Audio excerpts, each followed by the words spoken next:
నేను ఏది చెప్పినా ఆ రోజు ఆడియో ఫంక్షన్లో చెప్పాను, స్వామి ముందు ఉండి అబద్ధాలు చెప్పకూడదని.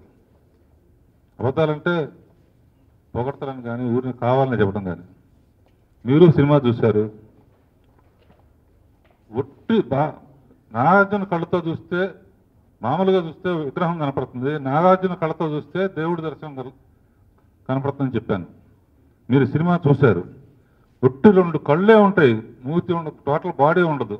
2 కళ్ళతో విశ్వరూప దర్శనం చూడటం అంటే నేను చెప్పింది నిజమా కాదా మీరే నిర్ణయించండి బాబు. Only you can do that. మామూలుగా దేవుడు చూడటం కాదు, అన్ని అవతారాలని ఒట్టి కళ్ళతో యాక్ట్ చేయటం. పైగా అతను ఉన్న పొజిషను మొత్తం ఇసుక అయిపోయి ఇంతవరకు కవర్ చేసేసుకుని ఆ కళ్ళతో పర్ఫామ్ చేయటం అంటే it's not a joke. And నేను చేస్తున్నప్పుడు ఇది చేస్తున్నప్పుడే నేను చాలాసార్లు ఇంతకుముందు కూడా చెప్పాను, రామదాస్ 2-3 సార్లే కట్ చెప్పలేకపోయానండి. ఈ సాంగ్ తీస్తున్నప్పుడు ఎన్నిసార్లు కట్ చెప్పలేపాను.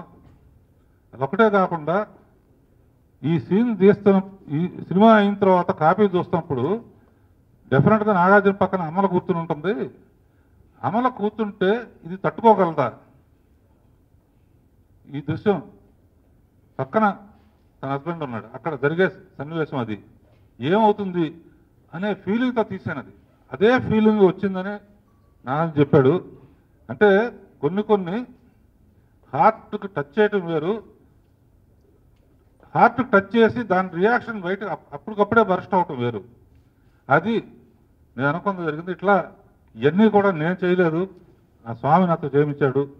నిజంగా మహేష్, నాగార్జున, మై టీం అందరికీ థ్యాంక్స్. నిజంగా ఈ సినిమాతో నా జన్మధన్యమైంది. Thank you. గోవింద్ గోవింద్.